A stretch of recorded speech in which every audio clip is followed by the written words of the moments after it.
की बात कर रहे हैं। चलो तुम नहीं मानते तो हम 3 महीने कर देते हैं, ठीक है? नहीं, देखो 3 महीने भी बहुत ज्यादा है, जितना हो सके कम से कम उतना समय किया जाए। अच्छा, कम से कम किया जाए। हाँ।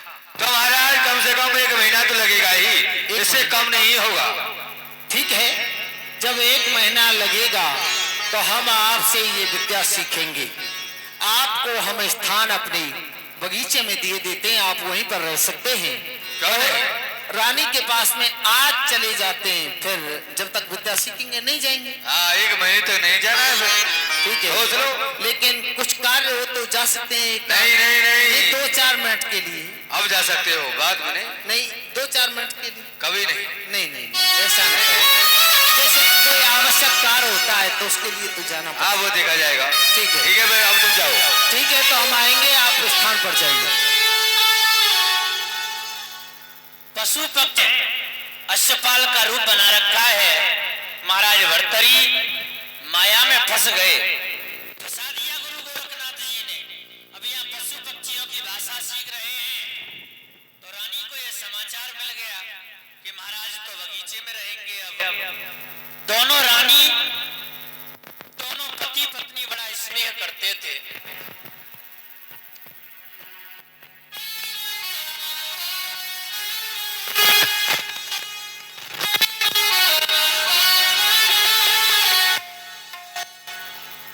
ब्राह्मण देव सूर्य भगवान की तपस्या किया करते थे।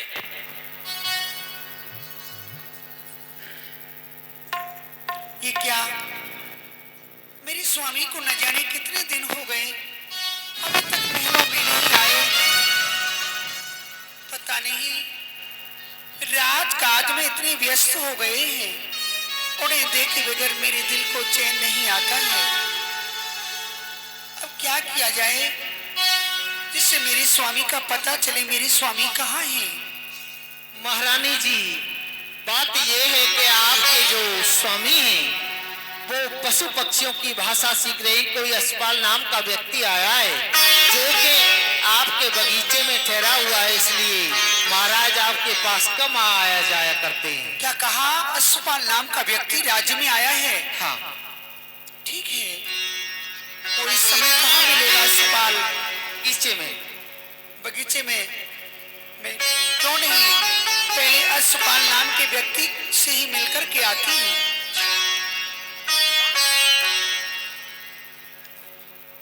ब्राह्मण देव सूर्य भगवान की उपासना करते थे।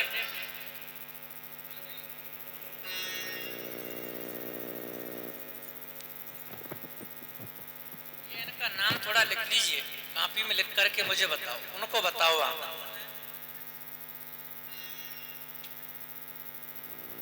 इनका थोड़ा लिख लीजिए बढ़िया से, तभी बोलेगा, नाम समझ में नहीं आता है ना। अब लड़वे आए हो तुम, इसमें लिखवा दो।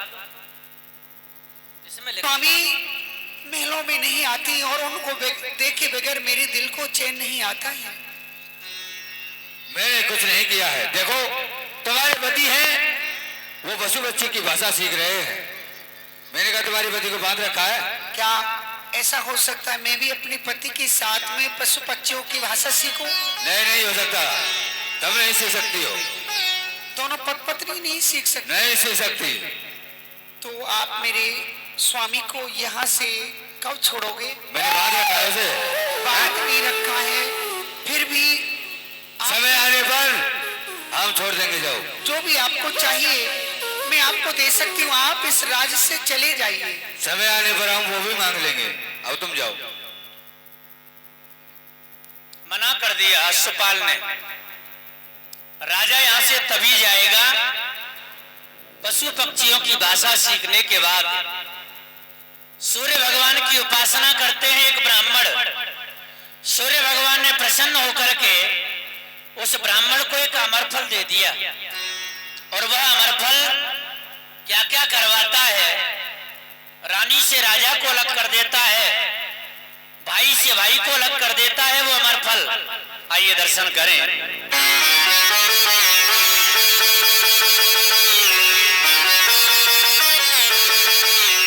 सूर्य भगवान आए,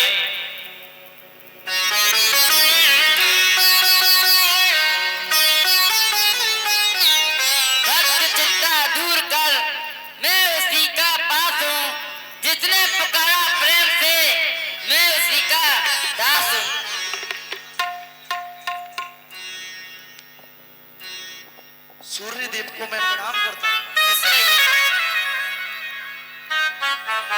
काट देगा यम के बंधन, जो भी इसको खाएगा, नर हो या नारी, खाते हुए अमर हो जाएगा।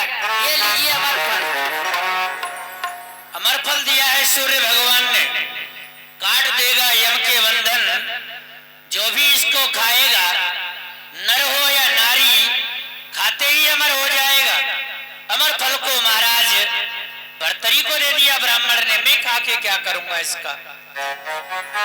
क्यों नहीं, ये अमर फल मुझे मिला है, मैं इसको खा के क्या करूंगा?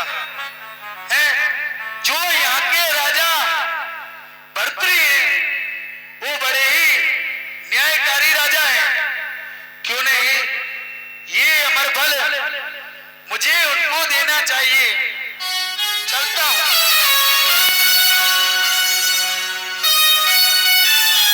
क्यों नहीं, सभा विराम ले चुकी है, रानी के पास चलता हुआ। ब्राह्मण देव महाराज आपके लिए मैं भी प्रणाम करता हूँ। आपका आने का कारण? महाराज, मेरे आने का कारण यही है, मैंने सूर्य नारायण की तपस्या की थी। हाँ, उन्होंने प्रसन्न होकर के मुझे एक अमर फल दिया है। अमर फल? हाँ महाराज। क्यों नहीं, आपने तप किया और आपको अमर फल प्राप्त हुआ, तो आप उसे खा करके अमर हो जाइए, बड़ी खुशी की बात है। नहीं महाराज, मैं खा के क्या करूंगा? आप एक बड़े न्यायकारी राजा हो, है? मेरा क्या है महाराज, मैं आपके लिए लेके आया हूँ ये अमर फल। क्यों नहीं, आपके विचारों की हम सराहना करते हैं। जब आपका ये भाव है तो हम आपको वापस भी नहीं कर सकते। लाओ तो जरा अमर फल। वाह, ये है अमर फल। क्यों नहीं, आपने हमें दिया है तो हमारा भी दायित्व बनता है आपको कुछ दें। आपको अपने परिवार के लिए जितने भी धन की आवश्यकता है आप राजकोष से ले सकते हैं। और भी कोई सेवा हो तो हमें आकर के बताना। नहीं महाराज, ठीक है महाराज। कल्याण। ये अमर फल ब्राह्मण ने महाराज भर्तरी के हाथ में दे दिया। अमर फल को लेकर के महाराज ने विचार किया, क्यों ना अपनी रानी को दे देता हूं इस अमर फल को। क्यों नहीं, मैं इस अमर फल का क्या करूंगा, क्योंकि हमारे तो प्राण हमारी रानी पिंगला में, तो इसलिए अगर रानी से खाएगी तो वो अमर हो जाएगी, तो हम तो उसे देख देख करके ही जी लेंगे। इसलिए ये अमर फल महारानी को दे देता हूं।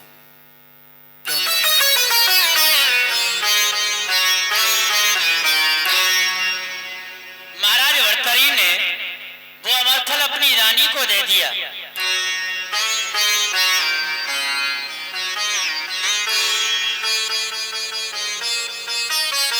रानी,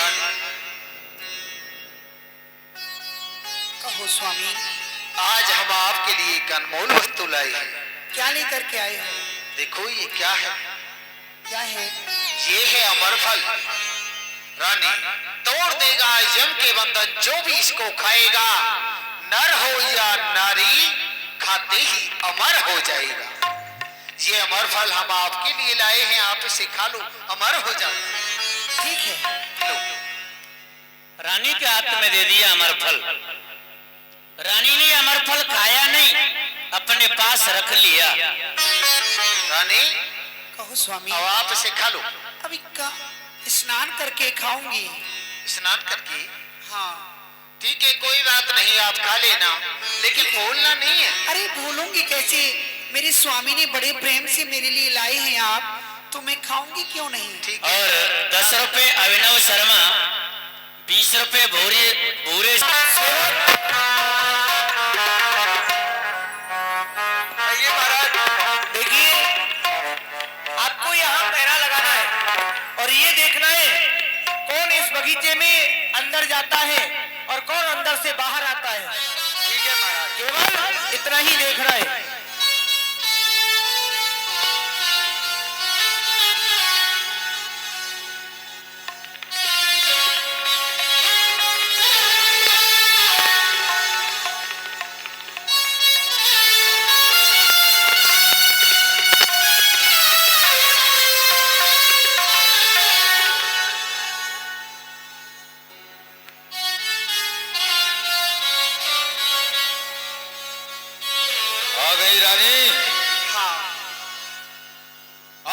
आ गया है तुम्हारे पति को छोड़ना, क्या कहा? पर मेरी एक शर्त है।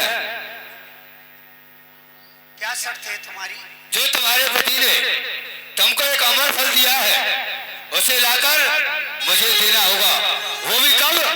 रात्रि की 12 बजे आना, अमर फल को देके चले जाना। ठीक है, मैं उस अमर फल को आपको ला करके दे दूंगी, परंतु मेरे स्वामी को फिर तो छोड़ दोगे आप? हाँ, फिर तो हम छोड़ देंगे। रात्रि के 12 बजे आना। ठीक है। मध्य रात्रि के समय में वो अमर फल मांगा है। मध्य रात्रि हो जाए और आज रात्रि में पहरा विक्रम का लगा है वहां पर, और वह रानी रात्रि के 12 बजे अमर फल को लेकर के आती है।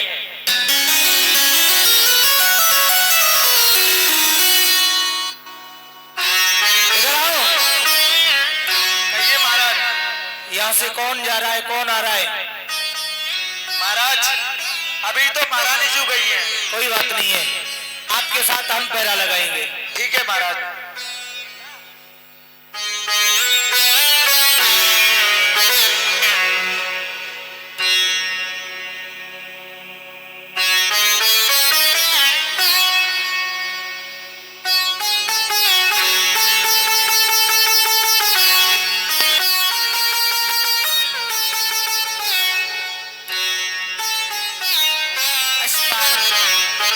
ये वो अमर फल है लाओ। जो मेरे स्वामी ने मुझे दिया था। लाओ। अब तो मेरे स्वामी को छोड़ दोगे आप? हाँ ठीक है, अब तुम्हारा पति आजाद है, कभी भी ले जाना। ठीक? ठीक है।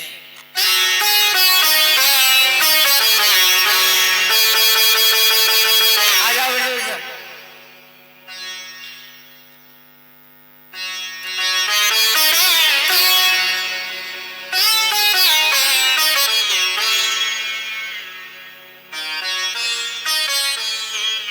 आप कौन हैं? नकाब हटाइए। नहीं, ये नकाब नहीं हटेगा।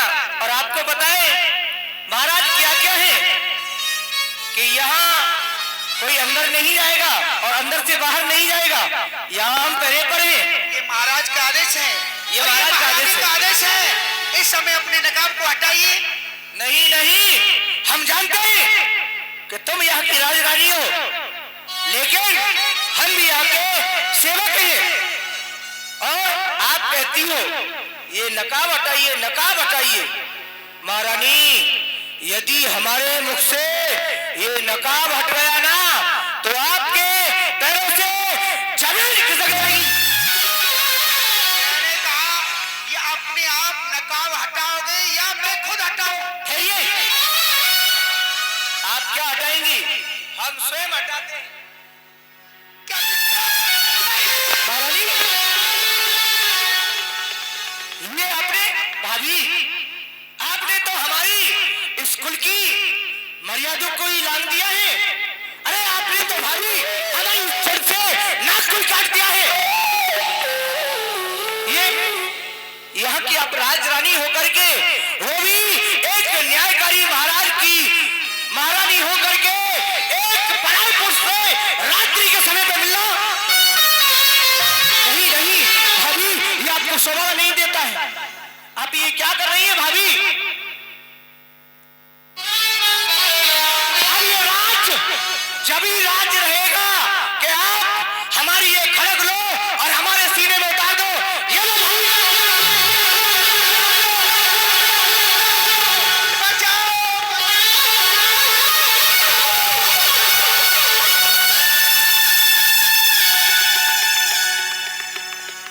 महाराज भर्तरी आ गए उसी समय। क्या हो रहा है ये? एक तरह से तो यहाँ पर इसके साथ जबरदस्ती कर रहा है मूर्ख। तूने इसे समझा क्या? भैया, मैंने क्या समझा? अरे भैया, मेरे भाभी को वो समझा, लक्ष्मण ने समझा सीता को, और मेरी भाभी को वो समझा, अर्जुन ने समझा गीता को। ये बकवास! गीता और सीता का उपदेश करने वाले तुझे तेरी भाभी है और तूने इसके ऊपर हाथ डाला। अगर किसी ने ऐसा किया होता तो हम उसके हाथ को ही काट डालते, लेकिन आज तूने जो अनुचित कार्य किया है इसका फैसला हम तेरे ऊपर छोड़ देते हैं।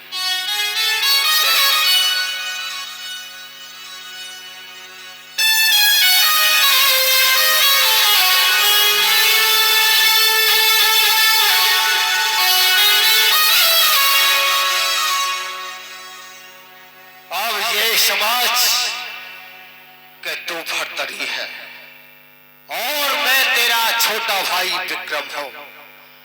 ये तेरी महारानी है पिंगला, और मध्यरात्रि के समय मैंने अब इसका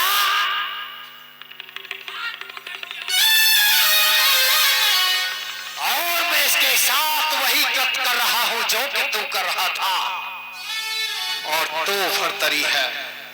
अब बोल, मैं तुझसे पूछता हूं कि ऐसे व्यक्ति के लिए क्या सजा होनी चाहिए? भैया, ऐसे व्यक्ति के लिए मृत्यु दंड होना चाहिए, मृत्यु दंड। भैया, हो गया फैसला,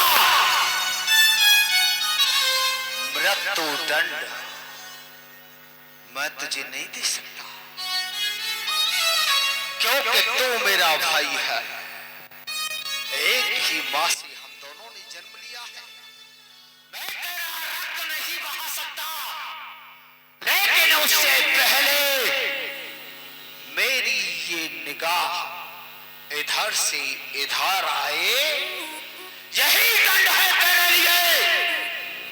छोड़ दे इस राज को, चला जा यहां से, तेरी मुझे आवश्यकता नहीं, चला जा। भैया, मैं आपके राज को छोड़ के जा रहा हूं, लेकिन भैया मैंने कोई अपराध नहीं किया।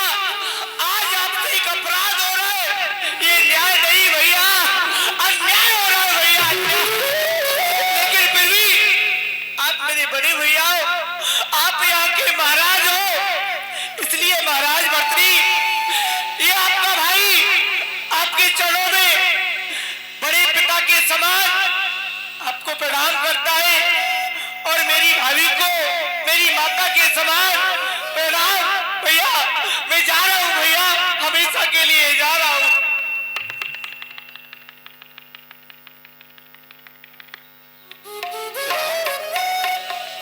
क्या महारानी हमारा भाई चला गया? हाँ स्वामी, लेकिन जाते जाते उसने कहा कि पिता समान भाई के लिए मैं प्रणाम करता हूं और माता समान भाभी के लिए प्रणाम करता हूं। तो क्या रानी कहीं ऐसा तो नहीं कि हमसे आज कोई अनुचित कार्य हो? अरे आप तो कोई अनुचित कार्य कर ही नहीं सकते। हमारा भाई चला गया। आप क्यों चिंता करते हो, लौट के आ जाएंगे। चलिए मेलों में चलिए, आओ। आइए आइए। ठाकुर जी की पावन लीला में 51 रुपए श्री राकेश प्रधान जी की तरफ से दान आया है। ठाकुर जी मंगल करें, धन्यवाद। रानी भी गलत नहीं है और ना ही विक्रम गलत है, समय करा रहा है। वही यशपाल उस अमर फल को लेकर के एक तवायब के यहाँ नृत्य गान दर्शन करने गया, और जब नृत्य सुना उसने देखा तो उस तवायब को दे दिया वो अमर फल, और वही अमर फल तवायब ने दोबारा से महाराज भर्तरी को दे दिया। ये अमर फल करा रहा है सब कार्य को।